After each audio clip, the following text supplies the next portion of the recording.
What's up, everybody? It's Mario, Home Slice 794. Welcome to my YouTube channel. Today we're gonna have a benchmarking video of a graphics card I just picked up. It's the MSI GTX 980. I'm running it with the 4790K processor and 8 gigs of RAM at 1600 megahertz. And really, I just wanted to see the performance that this game could do at 1080p at the highest max settings on 3 different games that I have, and wanted to share with you guys if this is something you guys may want to look into. So right here we have Bioshock Infinite. We're running the benchmarking tool here. Remember, keep in mind it is at the highest settings possible. Like, everything's cranked up. And this game looks like it's running super smooth. It looks like butter. And just to give you a heads up, I did look at the benchmarking data sheet that preloads after the fact, and it looks like it's getting an average of about 110 frames per second, and never really goes under 60 frames a second. Max was like it'll get up to 180 sometimes, but really just this graphics card handles this game perfectly. 110 average. Next, we have Tomb Raider maxed out.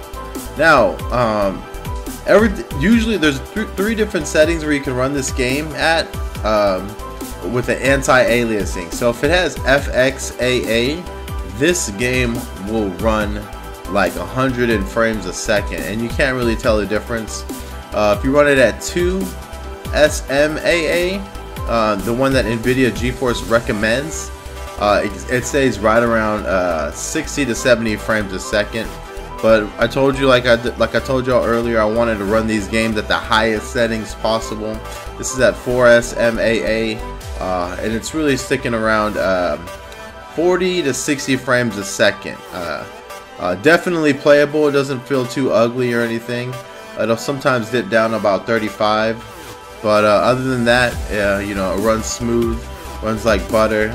And if you stick around long enough for this video, I'll do a benchmarking video towards the end, just to kind of give you an idea. It's the official Tomb Raider benchmarking video within the game, and it kind of tells you how much is really going to go for this game. It does it about 51 average, max at about 68, but I'll let you see it for yourself. So I do run it a little in a couple more minutes.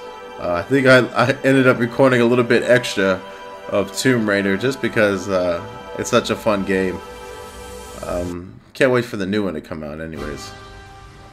But while we're watching this video and this benchmarking video, I'm just going to give you a heads up on the next game that I'm going to be doing. It's going to be Shadow of Mordor also, and that one's going to be at maxed out settings as well.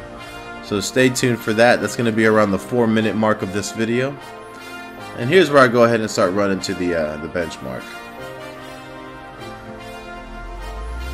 And keep in mind, you know, a reason why I went ahead and got the 980 is because I got the new Asus monitor.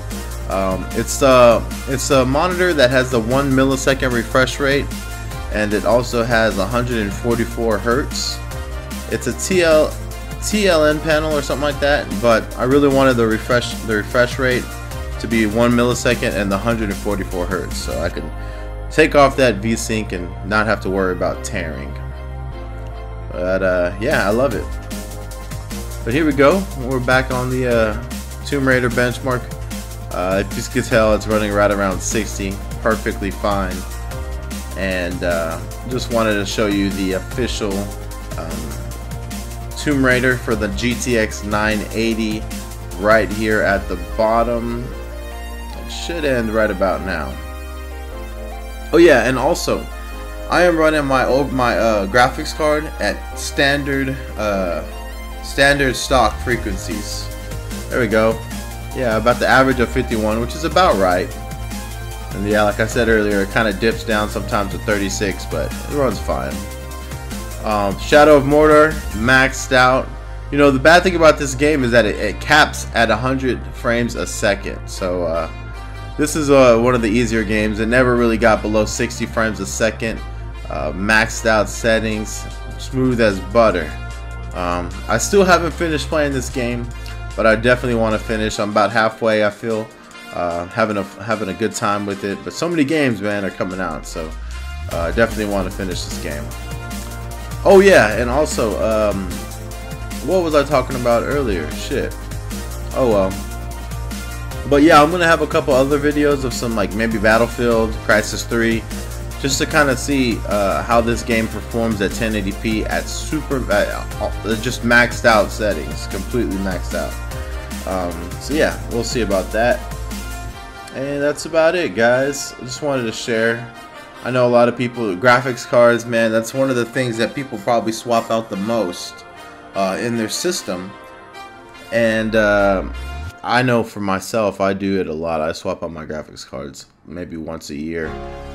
Just because I just feel my CPU 4790K is just definitely going to hold up for a while, especially with the hyper-threading. And I like to try with different drivers. I go from AMD to NVIDIA, back and forth. They're both great companies. I just like to try different things. And so far so good with this graphics card. I hope this video was beneficial for you guys. I am recording with ShadowPlay NVIDIA. You know why? Because that was the best recording feature that I've found out. I'm currently recording with the Elgato HD60. In the past, I mean, I'm not doing it right now, but in the past I would record with the Elgato Game Capture, and I would have no performance loss with that. But now I'm hooking up my monitor to my computer is being hooked up through DVI, so I can take advantage of that 144 hertz. So I'm using the ShadowPlay, and you know what? I've noticed that maybe I'll lose about 1 to 5 frames a second using ShadowPlay. That's if I do get a performance loss, but it's not that big of a deal. Like, it's not enough for, maybe if I was using a lower end card, but with this GTX 980, these are the right frames. But that's all I got, y'all. Thanks for watching. I'll talk to y'all later. Bye.